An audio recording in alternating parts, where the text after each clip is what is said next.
இன்றைக்கி நம்ம கிளினிக் வந்த ஒரு பேஷண்ட்டு ரொம்ப மோசமான கால் அரிப்பு மற்றும் எரிச்சலோடு வர்றாரு. அதை பற்றின வீடியோ தான் இந்த ஷார்ட்ஸில் பார்க்க போகிறோம். அந்த பேஷண்ட்டோட பழைய ஹிஸ்ட்ரி பார்த்திங்கன்னா, எனக்கு சோரியாசிஸ் இந்த மாதிரி இட்சிங் வந்தால் அப்படி தான் கஷ்டப்படுவோம் அப்படின்னு சொல்கிறாரு. ஆனால் அவருக்கு சோரியாசிஸோட சிம்டமே இல்லை, இது வேறு மாதிரி இருக்குது. ஆனால் அவங்களோட ஆள் மனசில் கொண்டு போய் அது அப்படியே ஸ்டிக் ஆகிடுச்சு.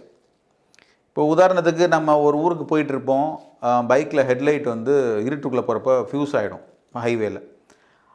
ஆனால் அதை நம்ம சரி பண்ணி வந்துடுவோம். ஆனால் எப்போவுமே திரும்ப ஒவ்வொரு தடவையும் இருட்டில் ட்ராவல் பண்ணுறப்போ ஹைவேல போகிறப்போ அதே மாதிரி பல்பு ஃபியூஸ் ஆகிடுமோ அப்படின்னு சொல்லி நம்ம மனசுக்குள்ள ஒரு நெருடல் இருக்குது பார்த்திங்களா. அந்த மாதிரி நெருடல் தான் அந்த பேஷண்ட்டுக்கு இருந்தது. சோரியாசிஸ்லாம் அரிப்பு வந்துருச்சோ, அது அப்படி கிடையாது. அப்போது வேறு ஏதாவது அலர்ஜிக் பேத்தாலஜி இருக்கா அப்படின்னு ரூல் அவுட் பண்ணப்போ அதுவும் அவருக்கு கிடையாது. அப்போ ஏன் அந்த அரிப்பு வருது அப்படின்னு கேட்டிங்கன்னா, அவர் வந்து ஒரு கெமிக்கல் எக்ஸ்போசர் ஆகிருக்கான்னா கிடையாது. ஒரு ஸ்விம்மிங் பூல் போயிருக்காரு, அங்கே உள்ள சாதாரண ஒரு ஃபங்கல் இன்ஃபெக்ஷன் இச்சிங்கை உண்டு பண்ணுது.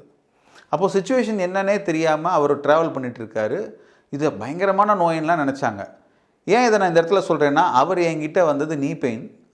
ஆனால் 2வது நாள் இந்த இச்சிங் வந்ததுனால அதையும் இதையும் போட்டு கன்ஃபியூஸ் பண்ணுறாரு. அப்போ நீ பெயினே சோரியாசிஸில் தான் வந்துச்சா அப்படின்னு கிடையவே கிடையாது. செல்லுலைட்டிஸ்னு ஒரு கண்டிஷன் இருக்குது. அதுவும் பிகினிங் ஸ்டேஜில் பிங்கிஷாக ஸ்கின் மாறும், இச்சிங் வரும். இந்த மாதிரி ஃபங்கல் இன்ஃபெக்ஷனும் இச்சிங் வரும். ஆனால் இந்த இச்சிங் வர்றப்போ ஒரு வலி வந்தால் அதனால் இது வந்துச்சா, சோரியாஸ்டிக் ஆர்த்ரைட்டிஸ் அப்படின்னு சொல்லி ஒரு கண்டிஷன் இருக்குது. சோரியாசிஸ் பேஷண்ட்லேயே ஒரு ஆர்த்ரைட்டிஸ் வரும். ஸோ நம்மளுக்கு எப்போயுமே சின்ன பிரச்சனையை சின்னதாக எடுத்து அப்படி போக மாட்டாங்க. எப்போவுமே திங்க் பிகர். அதாவது அப்துல் கலாம் கனவு காணுங்கள்ங்கிறது வாழ்க்கையில் பெருசாக லட்சியத்தை கனவு காணுங்கன்னு சொன்னது. நம்மளால நோயவே எப்போவுமே பெருசாக கனவு காணுவாங்க. சின்ன தலைவலிச்சா கூட எனக்கு ஒரு வேளை தலைக்குள்ளே கட்டி வந்து கேன்சர் வந்துடும் அப்படின்னு யோசிக்க தொடங்கிட்டீங்க. இந்த மனப்பான்மையை விட்டு மக்கள் தயவு செஞ்சு வெளியில் வாங்க. சின்ன அரிப்பா அதை பேஸ் லைனில் ஃபஸ்ட்டு ட்ரபிள் ஷூட்டிங் ப்ரோக்ராம் மாதிரி ஃபஸ்ட் லெவல்லே என்னன்னு சொல்லி பார்க்கணும். எல்லாத்துக்கும் பெருசாக திங்க் பண்ணாதீங்க.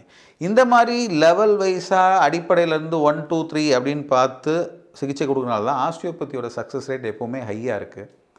வலியாக இருக்கலாம் அல்லது வேறு எந்த நோயாக இருக்கலாம், ஆஸ்டியோபதி அப்ரோச்சஸில் கண்டிப்பாக அதுக்கு ஒரு தீர்வு கொடுக்க முடியும். Myself doctor Satish from Madurai osteopathy clinic.